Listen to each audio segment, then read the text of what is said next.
ॐ त्र्यम्बकं यजामहे सुगन्धिं पुष्टिवर्धनम् उर्वारुकमिव बन्धनात् मृत्युर्मुच्यमामृतात्। तीन नेत्रों वाले, हम आपको पूजते हैं, आपका सम्मान करते हैं। आप हमारे लिए श्रद्धेय हैं। आप जीवन को परिपूर्ण और समृद्ध करते हैं, स्थिति को सुपोषित करते हैं और फलने फूलने देते हैं। आप शक्ति, स्वास्थ्य और आनंद प्रदान करते हैं। ककड़ी जिस प्रकार अपनी लता से मुक्त हो जाती है, उसी प्रकार हमें मृत्यु से मुक्ति प्रदान करें, ताकि हम कभी अमरता की धारणा से अलग ना हो सके। हर हर महादेव। जय भोलेनाथ। प्रिय भक्तजनों, आइए बड़े ही श्रद्धा और भक्ति भाव से भगवान भोलेनाथ के महामृत्युंजय मंत्र के साथ शुभारंभ करते हैं। सावन मास महात्म्य के अध्याय 1 से। आशा करती हूँ आप सभी भक्तजन सावन मास महात्म्य के संपूर्ण अध्याय बड़े ही श्रद्धा और प्रेम के साथ सभी अध्याय को अंत तक जरूर सुनेंगे। इसी के साथ शिव महापुराण की कथाएं भी हमारे चैनल पर पहले ही दिन से अपलोड की जाएगी, तो आशा करती हूँ आप शिव महापुराण की कथाएं भी जरूर सुनेंगे। प्रेम से बोलिए भगवान शिव की जय। सावन मास अर्थात सावन हिंदू पंचांग के अनुसार वर्ष का 5वां महीना पड़ता है। इसी वर्षा ऋतु का महीना या पावस ऋतु भी कहा जाता है, क्योंकि इस समय बहुत वर्षा होती है। इस माह में अनेक महत्वपूर्ण त्योहार मनाए जाते हैं, जिसमें हरियाली तीज, रक्षाबंधन, नाग पंचमी आदि प्रमुख है। सावन पूर्णिमा को दक्षिण भारत में नारियली पूर्णिमा व अवनी अवितम, मध्य भारत में कजरी पूनम, उत्तर भारत में रक्षाबंधन और गुजरात में पवित्रोपना के रूप में मनाया जाता है। त्योहारों की विविधता ही तो भारत की विशिष्टता की पहचान है। श्रावण यानी सावन माह में भगवान शिव की आराधना का विशेष महत्व है। इस माह में पड़ने वाले सोमवार सावन के सोमवार कहे जाते हैं, जिनमें स्त्रियां तथा विशेष तौर से कुंवारी युवतियां भगवान शिव के निमित्त व्रत आदि को रखती हैं। संपूर्ण सावन मास में शिव महात्म्य सुनने का विशेष महत्व होता है। सावन माह की एक पौराणिक कथा को सुनते हैं। जब सनत कुमारों ने भगवान शिव से उन्हें सावन महीना प्रिय होने का कारण पूछा, तो भगवान भोलेनाथ ने बताया कि जब देवी सती ने अपने पिता दक्ष के घर में योग शक्ति से शरीर त्याग किया था, उससे पहले देवी सती ने महादेव को हर जन्म में पति के रूप में पाने का प्रण किया था। अपने दूसरे जन्म में देवी सती ने पार्वती के नाम से हिमाचल और रानी मैना के घर में पुत्री के रूप में जन्म लिया।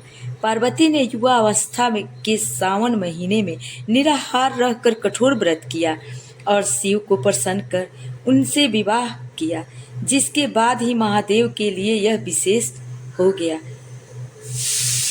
मार्कंडो ऋषि के पुत्र मार्कंडे ने लंबी आयु के लिए सावन माह में ही घोर तप कर शिव की कृपा प्राप्त की, जिससे मिली मंत्र शक्तियां के सामने मृत्यु के देवता यमराज भी नतमस्तक हो गए थे।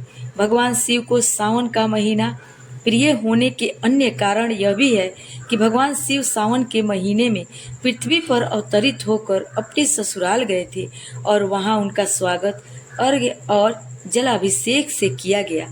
ऐसा माना जाता है कि प्रत्येक वर्ष सावन माह में भगवान शिव अपनी ससुराल आते हैं और भूलोक वासियों के लिए शिव कृपा पाने का यह उत्तम समय होता है।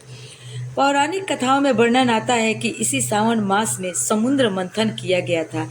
समुद्र मंथन के बाद जो हलाहल विष निकला, उसे भगवान शंकर ने कंठ में समाहित कर सृष्टि की रक्षा की, लेकिन विषपान से महादेव का कंठ नील वर्ण हो गया। इसी से उनका नाम नीलकंठ महादेव पड़ा।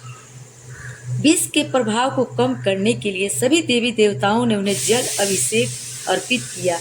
इसी शिवलिंग पर जल चढ़ाने का खास महत्व है। यही वजह है कि सावन मास में भोलेनाथ को जल चढ़ाने की विशेष फल की प्राप्ति होती है। शिव पुराण में उल्लेख है कि भगवान शिव स्वयं ही जल हैं, इसलिए जल से उनकी अभिषेक के रूप में आराधना का उत्तमोत्तम फल है। जिसमें कोई संशय नहीं। शास्त्रों में वर्णित है कि सावन महीने में भगवान विष्णु योग निद्रा में चले जाते हैं, इसलिए इस समय भक्तों, साधु संतों सभी के लिए अमूल्य होता है। यह 4 महीने में होने वाला एक वैदिक यज्ञ है, जो इस प्रकार का पौराणिक व्रत है जिसमें चौमासा भी कहा जाता है। तत्पश्चात सृष्टि के संचालन का उत्तरदायित्व भगवान शिव ग्रहण करते हैं, इसलिए सावन के प्रधान देवता भगवान शिव बन जाते हैं। सावन मास में भगवान शंकर की पूजा उनके परिवार के सदस्यों संग करनी चाहिए। इस माह में भगवान शिव रुद्राभिषेक का विशेष महत्व है। इस मास में प्रत्येक दिन रुद्राभिषेक किया जाता है, जबकि अन्य माह में शिववास का मुहूर्त देखना पड़ता है। भगवान शिव के रुद्राभिषेक में जल, दूध, दही, शुद्ध घी, शहद, शक्कर या चीनी, गंगाजल तथा गन्ने के रस आदि से स्नान कराया जाता है। अभिषेक कराने के बाद बेल पत्र, समी पत्र, कुसा और दूब आदि से शिव जी को प्रसन्न करते हैं। अंत में भांग, धतूरा तथा श्रीफल भोलेनाथ को भोग के रूप में चढ़ाया जाता है। शिवलिंग पर बेल पत्र तथा समी पत्र चढ़ाने का वर्णन पुराणों में भी किया गया है। बेल पत्र भोलेनाथ को प्रसन्न करने के शिवलिंग पर चढ़ाया जाता है। आग का एक फूल शिवलिंग पर चढ़ाने से सोने के दान के बराबर फल मिलता है। 1000 आग के फूलों की अपेक्षा एक कनेर का फूल, 1000 कनेर के फूलों को चढ़ाने की अपेक्षा एक बिल्व पत्र से दान का पुण्य मिल जाता है।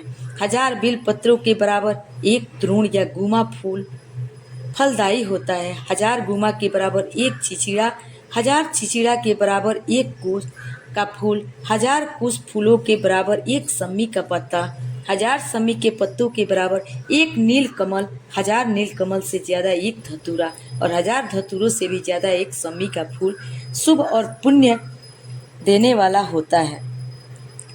अब आइए हम लोग श्रावण मास महात्म्य का पहला अध्याय को सुनते हैं।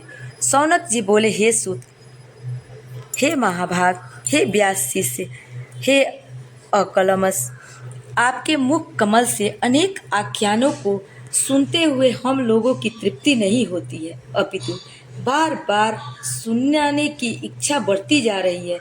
तुला राशि में स्थित सूर्य में कार्तिक मास का महात्म्य, मकर राशि में माघ मास का महात्म्य और मेष राशि में स्थित सूर्य में वैशाख मास का महात्म्य और इसके साथ उन मासों के भी जो धर्म है उन्हें अपने भली भांति कह दिया।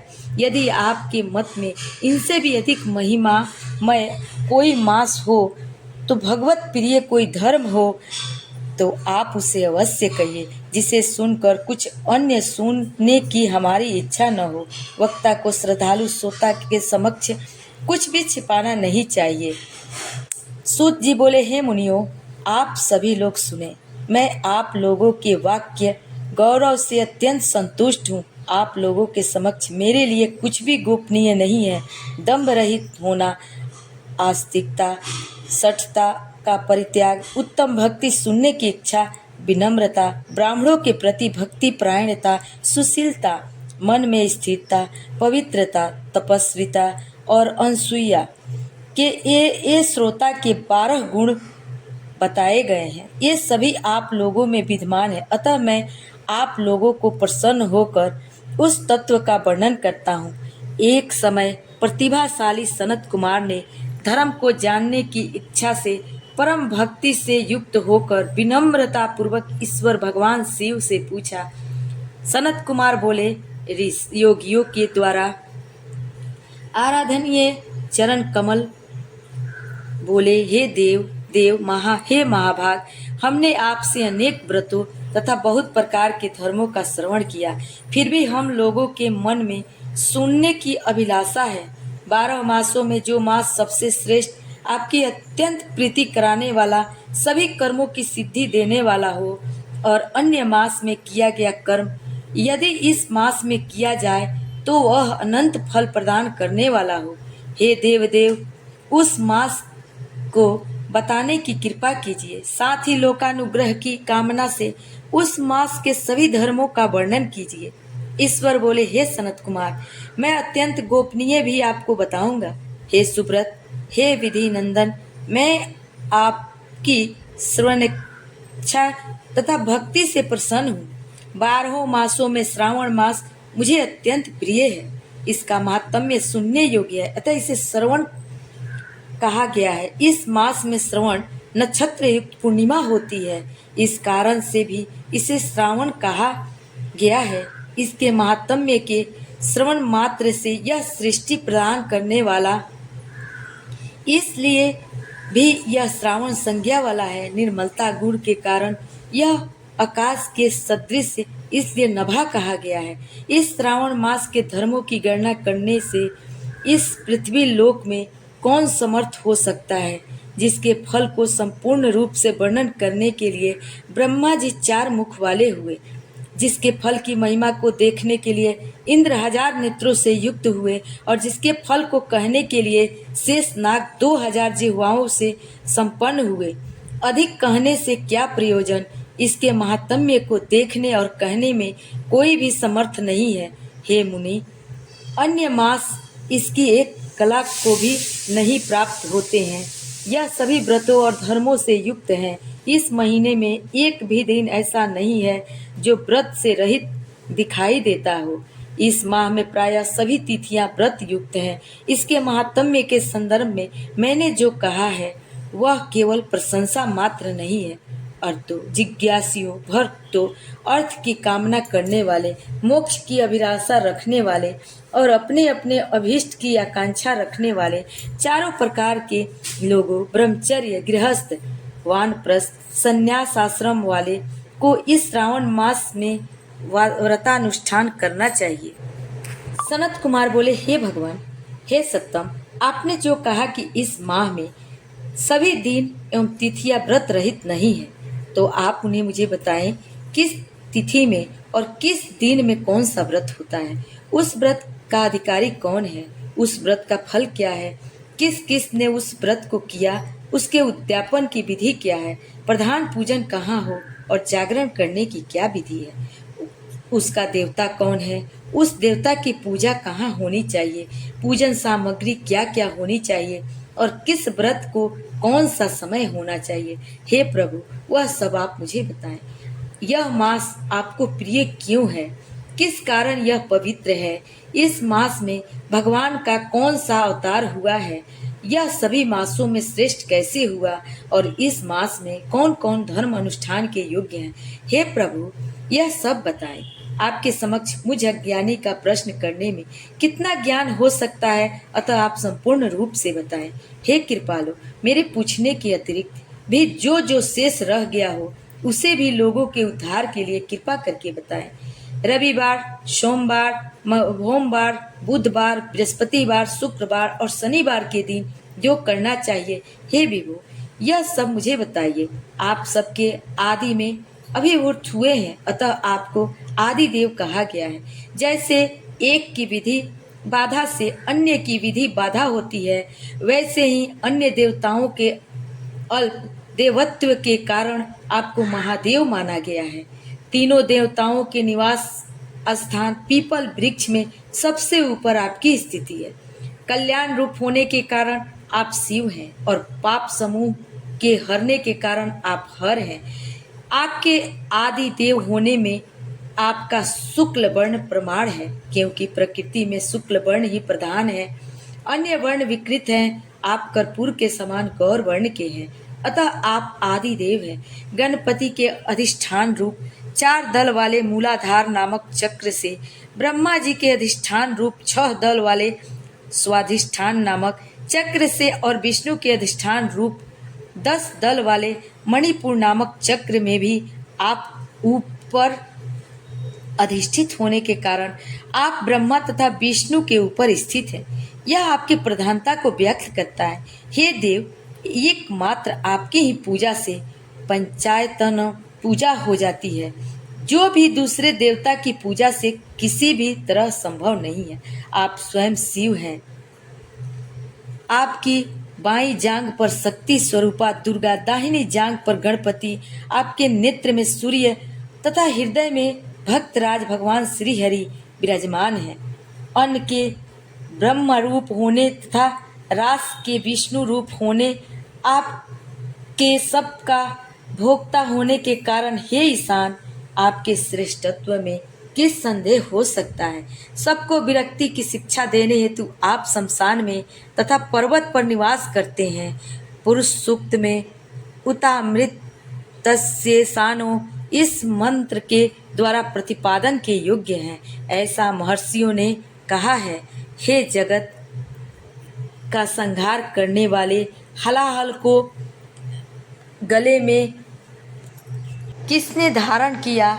महाप्रलय की काल रात्रि को आपने मस्तक पर धारण करने में कौन समर्थ था। संसार रूप अंधकूप में पतन के हेतु कामदेव को किसने भस्म किया।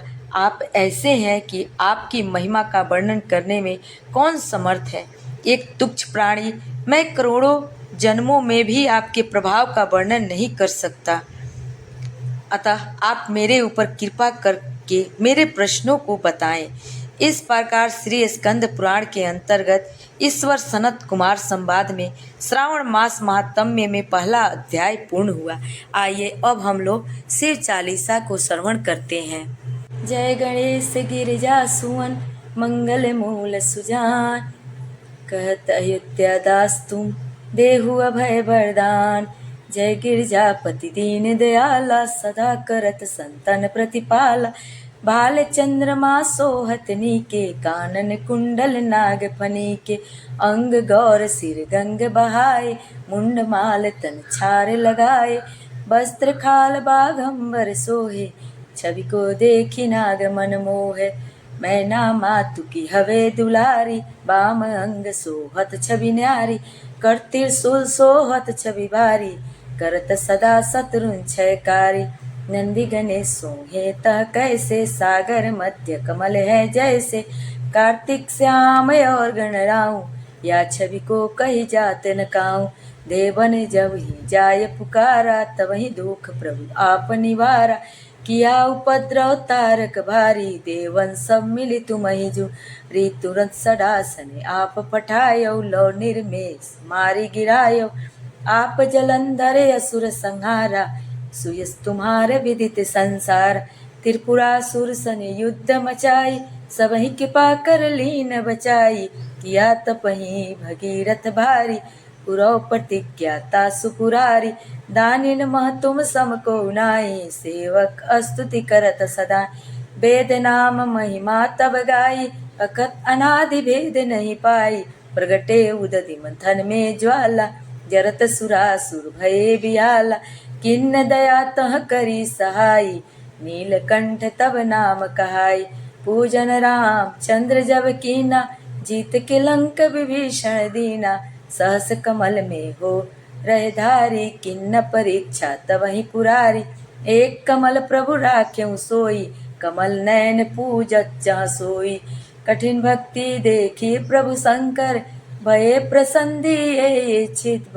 जय जय जय अनंत अविनाशी, करत कृपा सबके घटवासी। दुष्ट सकल नित मोहि सतावे, ब्रह्मत रहूं मोहि चैन न आवे।